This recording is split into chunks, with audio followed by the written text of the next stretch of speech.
Hey guys, and welcome to a live edition of Federico Talks Watches. I don't really do many of these ever, actually. This is my first one, but I'm in very good company. I'm with the boys from Properly Wound, who own a great blog and Facebook group. Links in the description. I highly suggest you check them out. But before I introduce you to them, wristwatch check. I'm wearing my beloved IWC Engineer Laureus with that amazing blue dial. Absolutely love it. But why don't we start with the intros? AJ, tell us a little bit about Properly Wound for our viewers. Okay, happy to do so. I'm AJ Crete, co-founder and CMO of Properly Wound. Properly Wound is a website, www.properlywound.com, and a Facebook group. We put out new blogs at least 2 to 3 times a week, and we're really rooted in lifestyle content around what it is to be involved in luxury watches, mid-tier and luxury level watches. So more situational, everyday kind of slice of life stuff than the information you'll get on Federico's videos or many other videos that you'll see on YouTube. We're not going super in depth. We're just going into situational, and again, more lifestyle rooted content. And then our Facebook group is Properly Wound. We have a page and group as well. So feel free to like the page, join the group.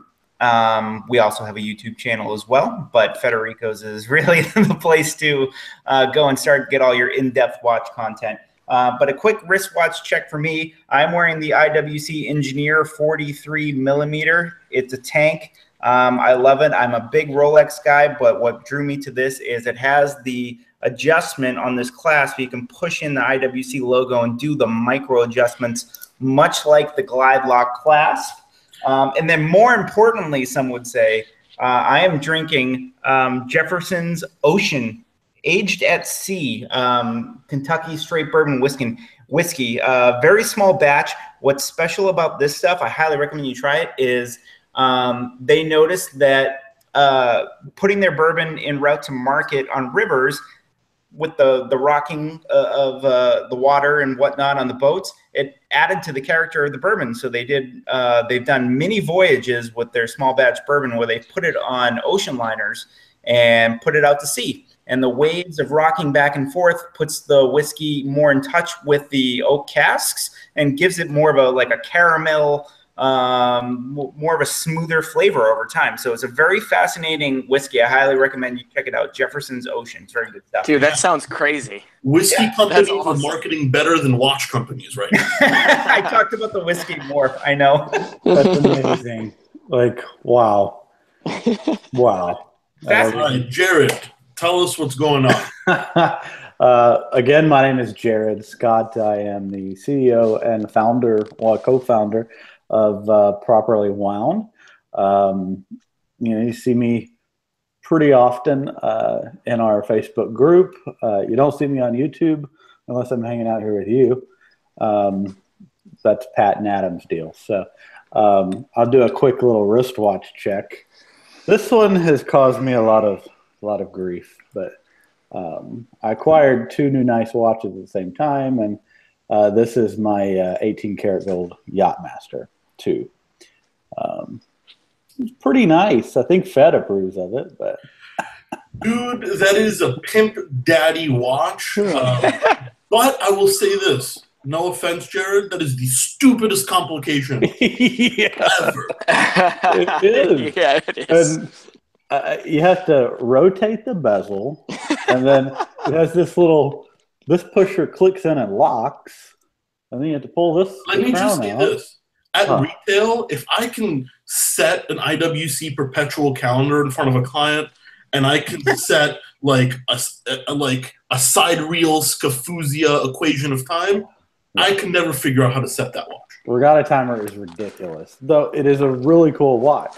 And the unfortunate thing was I acquired this watch, and 2 days later acquired the Sky Dweller. And hey, Jared, are you hiring? No, we're not hiring. I mean, it's just bad. You should never acquire 2 watches in the same week. It's just bad.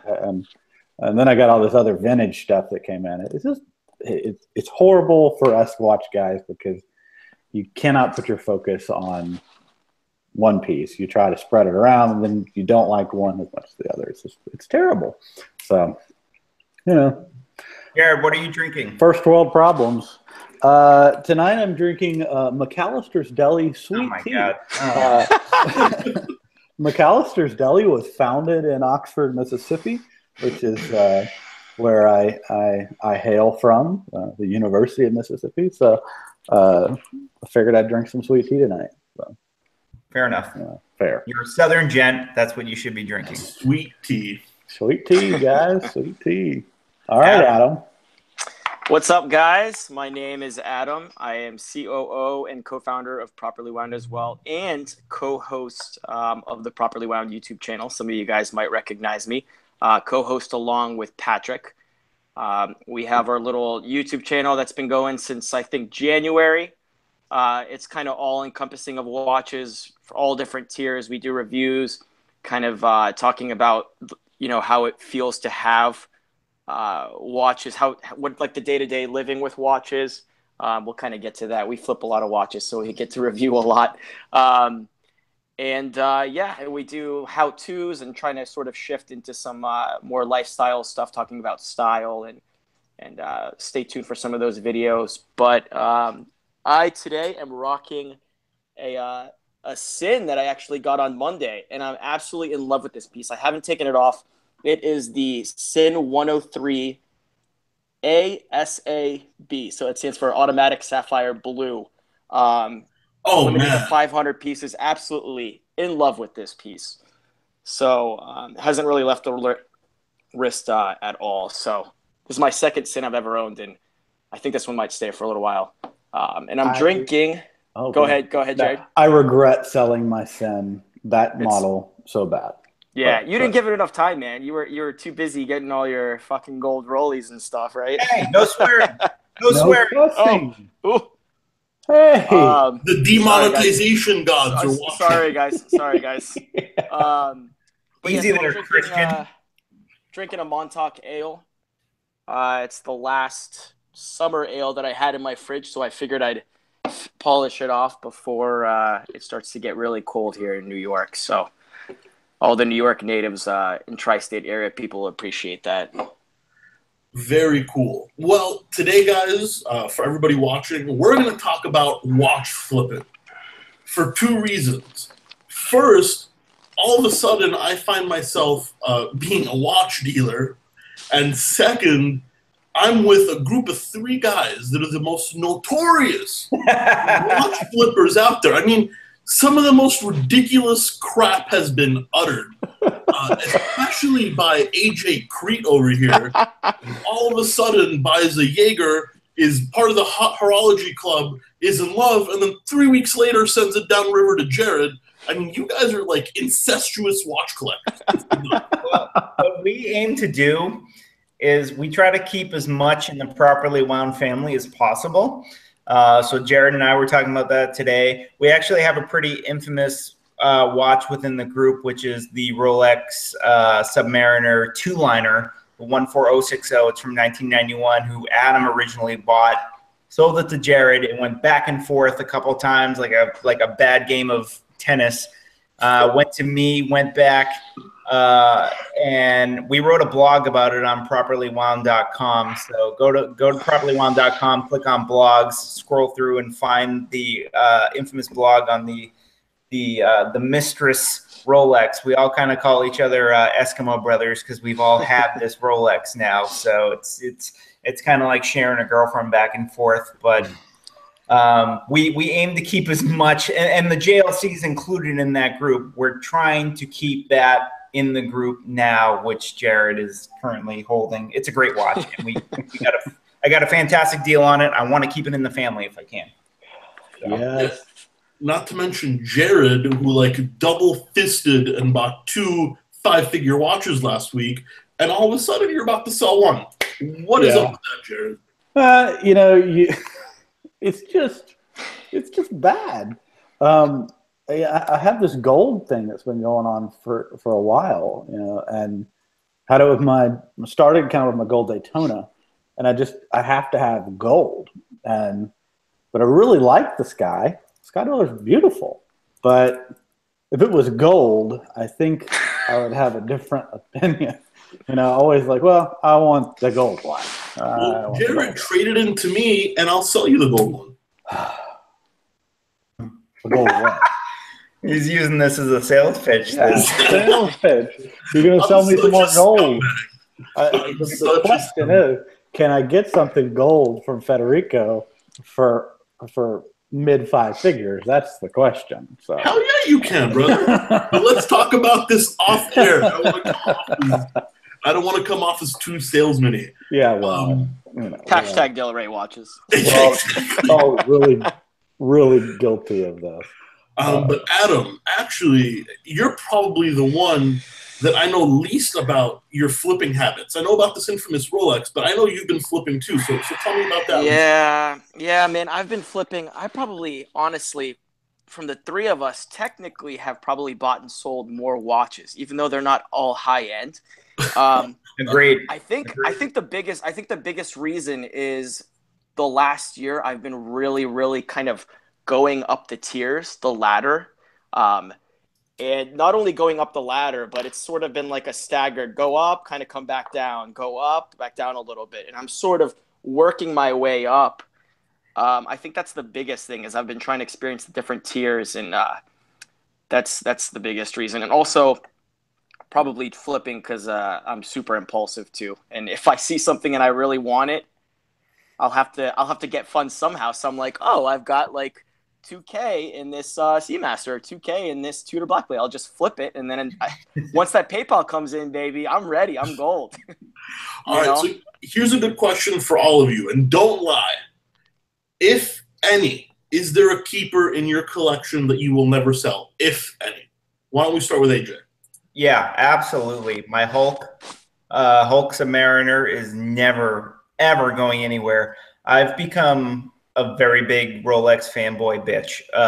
So I have the Hulk, I have the Batman, and I have our infamous two-liner. Those are never going anywhere. Jared, those are never going anywhere. Yeah. I don't know about that. Just a few minutes ago, you were saying, well, I was floating an idea to you to just, dude, it's all part of my process. Don't even worry. Well, here's the reason why. You're not going to get anything you want at the end of the day. Here's the reason why I'm like, I want a two-liner down here. Nothing. I know. I have all these straps that I can't wear right now. Well, those will look nice. Send them to us. those will look great on the JLC. But to answer your question, Fed, pretty much any and all of my Rolexes are. You're once again. I think you're lying because you also Milgauss. Like you don't believe that yourself. Well, yeah. I'll tell you the this. BLNR. You're gonna sell the BLNR within 6 months, dude. I'm calling it right now. Book it.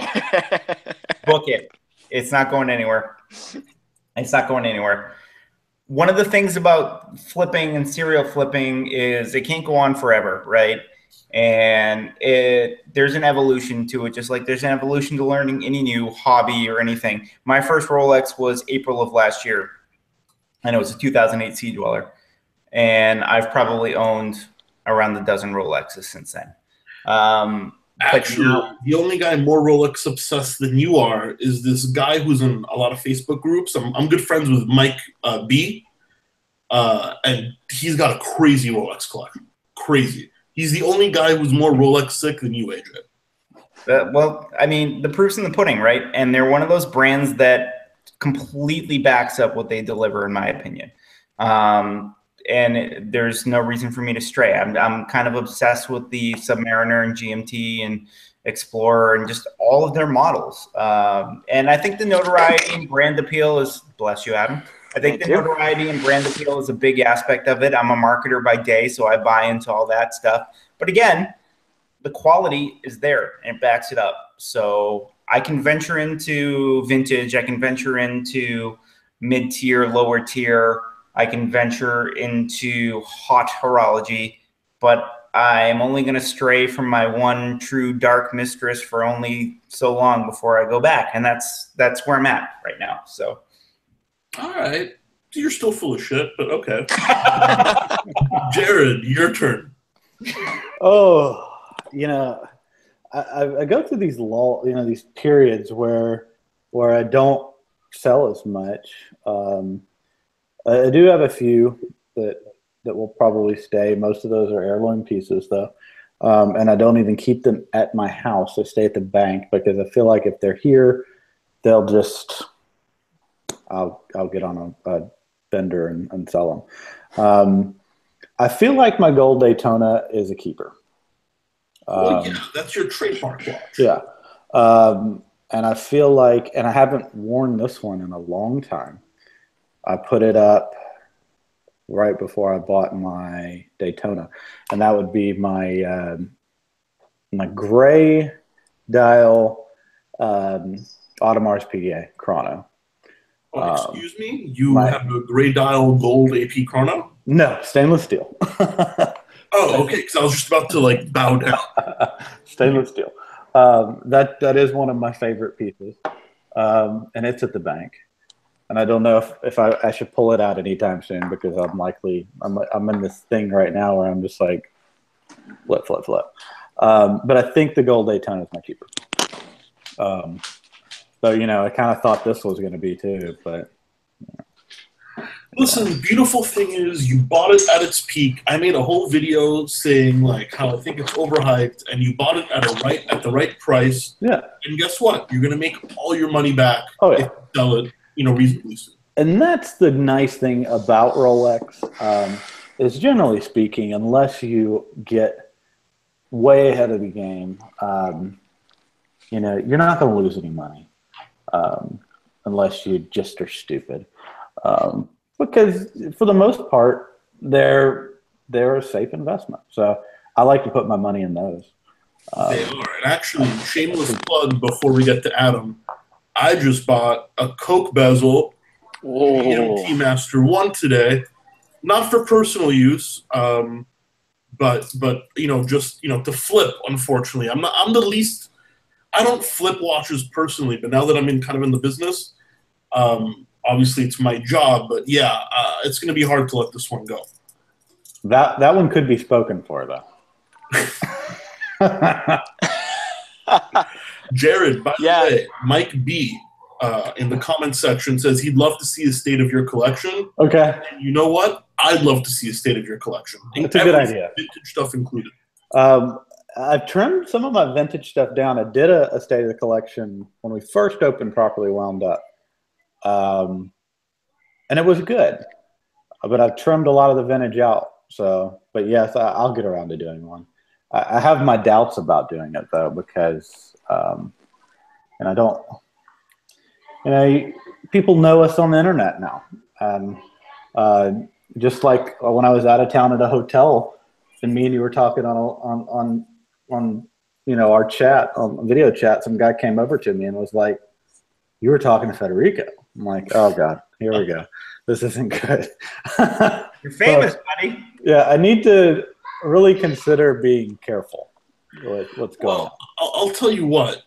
That's part of the reason. One of the negative things about being on the internet is people know you talk about watches and people know you have expensive watches, and you could become a target. I mean, I don't want this chat to get all doom and gloom, but it's something to consider. Yeah, and I was recently, I recently had a piece go vamoose, so while I was traveling. So, and that's how the Sky Dweller came about, to be honest with you. And so I have to really take some caution in when I travel and I take pieces with me. I've started now just to take one instead of take a box of them. One of my vintage Rollies, it was in my bank safe, and I took it out when I was in Oxford, and it's gone. So, but it's okay. I have been made whole. All right, Adam, you are the self-confessed biggest flipper here. So why don't you tell us a little bit about what would be your keeper if you have one, which I have. Yeah. No, well, there's one. So I have two keepers. One, like 100%. There's just no way. This was actually, I have it right here. This was my graduation gift when I graduated college. From my parents. It's a 35 millimeter Nomos Orion. I love it. With the see-through case back. So Where did you obviously buy this it? was a gift. Dude, this was back in 2013. You could only buy it from Nomos's website directly is where I got it from. Oh, wow. But yeah, so a little like quick backstory on this. It's kind of cool. This was I think at the time when I decided that I wanted this piece. This was, like I said, I graduated in 2013. So Nomos was still sort of under the radar. They weren't in many like any ADs. I guess they were in Vempe in 2013. But at the time, I think I just had like a Hamilton Khaki King and maybe an SKX or something. And I was like, I need something that's going to be a timeless classic forever. And I figured a dress piece would probably be the best option for that. And to this day, I'm still super proud of my choice in terms of value for money, bang per buck. And just overall, I know it's not considered hot horology, but I mean, the in-house movements in Nomos and just sort of the German culture of watches in general, I'm super happy that I made that choice. And that's definitely a lifer, obviously, since you know what? Too, I'm going to go on a mini 2-minute rant. I apologize. Yeah, go for it. No, Nomos is not hot horology, but they do not get enough credit because, people that compare them to Sin, Damasco, Steinhardt. Listen, nothing wrong with Sin, especially. They're one of my favorites. But Nomos is another level. I mean, Nomos is capable of making tourbillons. They make a Vempe tourbillon for Vempe. Nomos is completely in-house. And just because they want to charge a reasonable price and their watches start in like the low 1,000s doesn't mean that they're not great. And I think there are a few snobs out there that use the word shitter for Nomos, and I think that's complete bullshit. Yeah, no, I love it. And I love the one that I picked, the 35 millimeter with the blued hands, with the shell Cordovan strap. It's absolutely perfect. And the other keeper, quote unquote, that I have, I'm going to say is my Rolex 14270. So initially this wasn't a keeper. Jared's actually had this piece before. And he basically made me buy it back. And I'm really happy that he did because I know, so this is my first Rolex ever. I got last summer and coincidentally it's my birth year and the Rolex Explorer is one of my favorite Rolexes of all time. And so this is a 1990 14270, 36 millimeters with the Hulse case. I mean, to me, this is like perfection. And I know that, let's say in 20 years, let's say I sell this in 2 years, in 10 years, I'm going to regret it. So this is a piece that I feel like I have to hold on to, it's going to have a lot of sentimental value down the road when I look at it and I'm like, damn, this is my first Rolex, So, and actually, believe it or not, a client of mine asked me to find him one of those. So I was doing my research today, and those prices are not what I remember. Because in my head, like, I can pick one up for $2,000, no problem. Nope. High dollar. What are you smoking?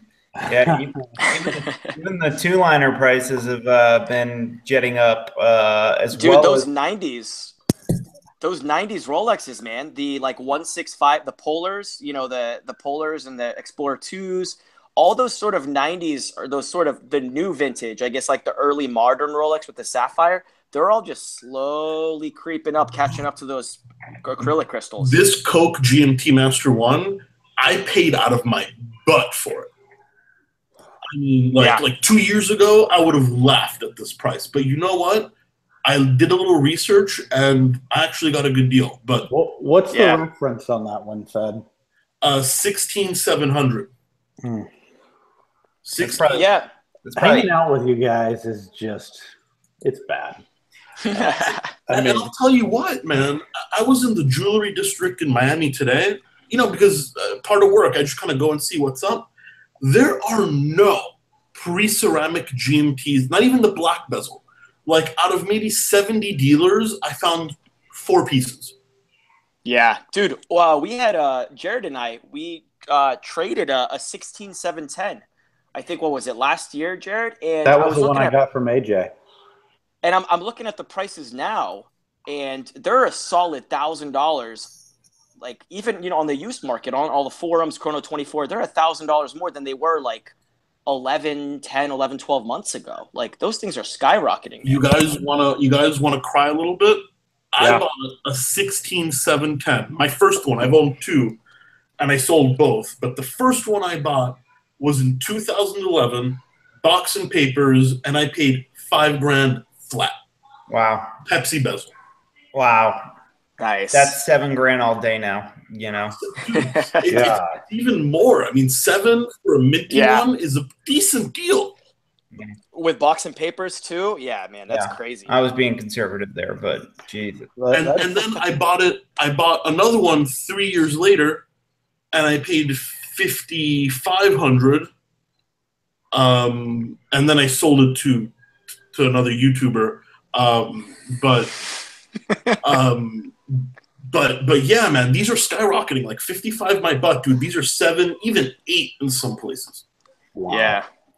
It's crazy, man. It's crazy. I saw a comment a few minutes ago that was for Adam. It was, Adam, what's your biggest flip regret? And I think it's the Rolex that I made you take back twice. Yeah, I would say so. Yeah, I think the Rolex. You know what I actually miss, but I'm still okay with it. So I had a 1992 Speedmaster head only. I actually sold it to one of my best friends, who is like slowly getting into watches, and now he has a Portuguese, a Speedy, and he wants a third one. He's looking for like a Rolex OP now. So I kind of really got him into watches, and I'm okay for selling that to him because I was able to get my old Panerai back, and I know that I can always buy that Speedmaster back from him. Or just get another one because there's so many of them on the secondhand market that the market's flooded with Speedies. So, but the Speedy, honestly, I think is probably one of my favorite watches of all time. So I guess I would call that a regret, but it's not too bad because I could always get it back. But I think this Explorer though was my biggest regret. Yeah. Yeah, and actually, the two watches, I have two keepers that I will never sell. The first is my first major watch purchase, my IWC Vintage Laureus. I will never sell it. I don't wear it much because I don't work suit and tie anymore. I used to wear suit and tie every day, walking down Fifth Avenue to go to Richemont, and this was, the piece. This or my white gold Piaget, which wasn't mine. Piaget gave me one. Gave me two, actually, to wear. But now that I'm in Miami, I don't really wear this much, but I will never sell it. And the second one is probably my Speedmaster, which is funny because when I worked at Richemont, I hated anything Swatch Group. And now the Speedmaster it's pretty freaking awesome, I'm not going to lie. It's just perfect, man. I don't know I think it's something to do with those golden ratios. There's something about that thing. I don't know if it's the subdials to dial ratio or what are the twisted lugs. There's something about it that in person with that acrylic crystal, it's so charming and just really pops out at you. And, That's the key word. I think you nailed it. Charming. It's a charming watch. Custardy goodness on the markers, dude. And is that an Adam Cosna original right there? What was it? I think it was something like that when I was describing it. Yeah. Creamy. I called it creamy. Creamy goodness or something like that. And the Speedmaster is one of the watches I just cannot get behind. I do not like it. You don't like it, but you did tell me you respect it. I do respect it. Mm-hmm.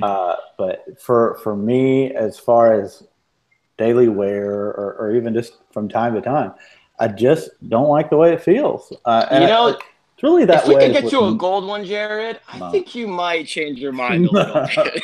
I don't think I could. I mean, I've tried. I had a Dark Side of the Moon. I've had CK2998. I've tried on everyone that they have. I've tried my hardest to really fall for that watch, and I can't do it.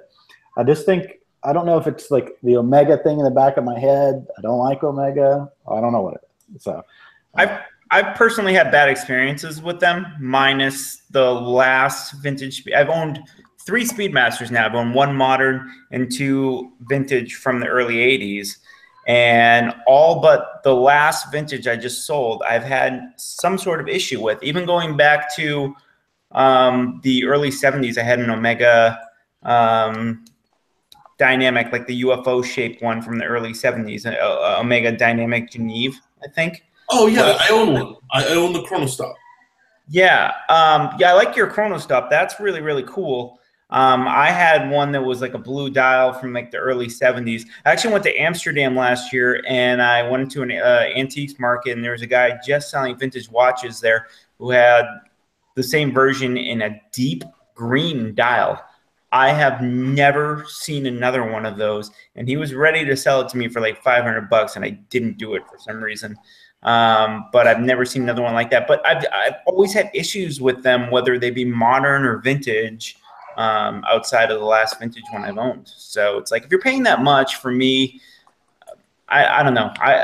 That's why I just go back to being a poster boy for Rolex. Like, yeah, I want to have comfort in the money I'm spending and know that I'm going to get something that's solid. So actually, on that note, because we talked about this before, Jared, I'm plugging a lot of Mike B's comments, but he said something really interesting.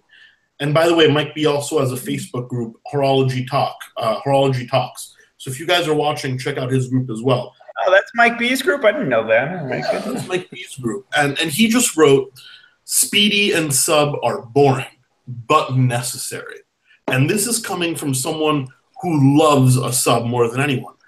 But I'll tell you what, man, I own both a Speedy and a Sub. I love my Speedy. My Sub, listen, I like it, but dude, it bores me. Like it doesn't, I don't get excited by it. Blasphemy. There's very few Rolexes that like, and this is nothing wrong with Rolex. It's maybe because I've been around watches for so long. It doesn't give me like the tingly feeling anymore. You know what I mean? Is it because you see so many of them? Because, like, for example, I work in Midtown Manhattan, right? And dude, oh my God, if I had $1 for every Submariner that I saw on a wrist, Submariner Exactly. Datejust, do you think that's part of the reason? There's so many people that have one. It's like, oh, you have a Sub, great, like big deal. You know? That's definitely part of the reason. But another big part of the reason is when I worked retail, most guys that bought a Rolex weren't watch guys. I mean, February, when everybody, Goldman, you know, all the junior level executives got their bonus, dude, I was throwing Subs out the door. It's like, oh, I have $7,000. I need a watch. Let's get a Sub. So I'm not saying it's not a good watch, because people like, you know, you guys, Mike B, myself, you know, we own Subs, and that's cool. But the reason is just too many people that own them don't give a shit about it. And they don't know what it is. Yeah. They have it because it's a Sub. I got something to say. Do it, dude.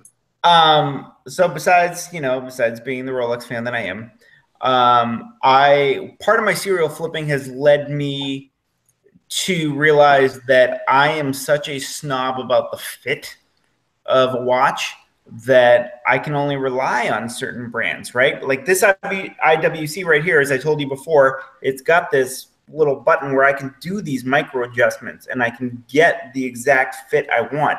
With the Glide Lock clasp, I can do the exact same thing. My Hulk, like perfect fit every time I wear it. And if I get a little hot, adjust it. If I get a little cold, adjust it back.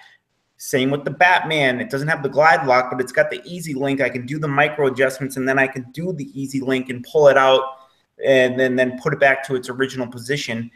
The fit is huge for me. I've worn the Speedmaster. I've worn Breitlings. I've worn anything you can think of. And even when talking to other people in our Properly Wound Facebook group, which you all should join, by the way,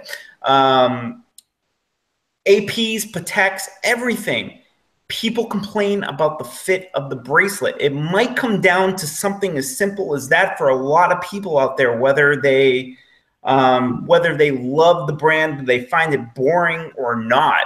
I mean, so when you see Submariners out there left and right on the wrist, that could be a huge component of why people are choosing those things. It's got to be comfortable. It can be, but unfortunately, you're just wrong. For Rolex, it's a no-go. You are wrong. That's another thing about it. That's another thing about it. If I can, I'm not trying to steal this conversation. But No. I'm interested. You know, I totally get it. We're gonna go down another road real super quick. Like as a recently single man going back into the dating world, on first dates, I wear a Rolex, not because you want us. Yes, because of the brand appeal. Okay. Number one on Forbes, baby, most reliable brand of, I think, what was it, 2016? Yeah, absolutely. And it says something about a person, but it says something. It's kind of interesting because it says something positive about a person, but then it also potentially says something negative about a person. Because to Adam's point, you see that they're a dime a dozen. You could see someone and say like, oh, they don't know crap about watches, so they just went with that. Or adversely, I like to talk about, Properly Wound in our initiative. So I think that brings out a level of knowledge that the average person wearing one doesn't have. That's true, but unfortunately, 9 times out of 10, you go up to someone and you say, "Oh, nice GMT," and they're like, "Wait, what? What are you talking about?" Exactly. And they're like, "Oh, you have a Rolex GMT on, dude," and it's like, "Oh yeah, like whatever, yeah." Do you know what I just remembered? I don't know if any of you guys watching, or even you guys, here in the chat, have ever watched Entourage. Oh yeah. But there was this one scene where this movie agent, Ari Gold, was wearing his gold Royal Oak on a bracelet. And he was going to go meet his, much less successful friend that he hadn't seen in a long time. And he goes to his secretary, "Here's my credit card. Go buy me something cheap, like a sub." That's very good. Show up to the meeting with, a $60,000. Nobody ever notices my watches unless I'm sitting in a hotel bar. I mean, talking to Federico. Nobody notices mine at all. I mean, I was writing about this the other day on one of our blogs. Is whenever no matter if I'm at work or if I'm out in public, as soon as I talk to somebody about what I do, I talk about the day job first, and then I talk about the passion project, which is Properly Wound. And as soon as I mention luxury watch entertainment, luxury watch content, people immediately stare at my wrist. So it's like they immediately say in their head, this guy is an expert on a subject. Let's see what he's wearing. And it's a subconscious thing that happens. It's immediate. Everybody, men, women, it doesn't matter. And I find that so fascinating that people do that, because then I spent about a minute or two last week telling a new person to our team during my day job about the bezel on the Batman and how they do the platinum deposits in the ceramic and how it takes over 40 hours to make and blah, blah, blah. This person didn't give a damn. At least they pretended like they were interested. But it is fascinating. If you appreciate art, if you appreciate craftsmanship, if you appreciate human hands actually working to create something, then you have to appreciate this hobby at the end of the day. Absolutely. And actually, guys, I don't want to cut this too short, but we are getting past on time. But I will say, AJ, that last thing you just said, I agree 100%. I love the feeling of wearing something, A, exclusive, B, very well crafted, and C, the fact that I know somebody kind of poured their love into making this object. It's something special to me. I don't know. It gives me that, as I said, tingly feeling. Yep. No, totally agreed. Yeah, it's a romantic thing. Whether people believe it or not. And that's just how it is. So, all right, guys. Any parting thoughts from the Properly Wound crew? Jared, start us off. Well, Federico, thank you for having us here on your channel. It's very much appreciated. It's fun to always hang out with you live, whether we're hanging out with you at Properly Wound or here with you. So it's always good, fun conversation. Anybody who's interested in what Properly Wound is and about, you can check us out online at properlywound.com. We also have a Facebook group. Just search for Properly Wound. You'll find all of us and Federico there, where we talk almost all day, every day. And by the way, those links are all in the description. So for you lazy bastards, just click down below. Adam, you want to go next? Yeah, sure. Fed, of course. Thank you for having us on your channel. If you guys want to check out some of our content, you can go ahead to our Properly Wound YouTube channel. We try and consistently, actually, we pretty much always come out with 2 videos a week, from reviews to do-it-yourselves to any kind of talking points and games about watches. So follow us there, Properly Wound YouTube, on top of the website and the Facebook. AJ? Excellent. Well, first off, I'll say thank you to Federico. Look for more content, collaborative content between the groups. We're going to be doing more, maybe some secret things happening at the end of the month that you'll see early October. I don't want to go into the foreshadowing too much. So let me just start off with saying delraywatch.com. That is, there you go, Fed. I've never seen such a beautifully curated collection of watches that is attributed to Federico's interest and partner's interest as well. It's just a beautifully curated collection. So if you're into the watches Federico likes, absolutely check out delraywatch.com. As Jared mentioned, we have our Properly Wound Facebook group. We have a page and a group. Like the page, join the group. We do live streams very regularly, and we include Federico on a lot of them. We have Christian from Theo and Harris on. Shout out to Christian. Yeah, shout out to Christian. We do, we have other folks in the group, Jesse Martin from Hoboken Watch. Like we're collaborative. This is a family at the end of the day. And with the content that we're providing, we're very collaborative in nature. Yeah, we sell some watches on our site, but they're mostly from our own collection. But mostly just go to the site for the blogs and all the other great content that we have coming out. Join the group, like the page, watch our YouTube videos along with Federico's, and check out our live streams. They're always coming out. So much more great content to come from us in the future along with Federico. And Adam. I do want to say one more thing, Fed. I know we've been talking for a little while, but it really is an honor to be here on your channel today, because when I first got into watches, obviously there were, certain blogs and YouTube channels that I watched. And sort of early on when I was learning about a lot of, going through the tiers and learning about higher aspirations and whatnot, if you want to say, I really enjoyed watching your videos and sort of your take on your time in the industry and whatnot. So it actually is very, very awesome to finally be on your channel as well. Buddy, so thank you. Appreciate that. Here. I agree. Here. Especially you guys are going to make me blush. But anyway, Max. Oh, sorry, AJ. One last thing. Max Levin said he's reading about your bagel sport. This? Yes, the bagel sport. This might very well have its own video very soon, Max. You coveted the infamous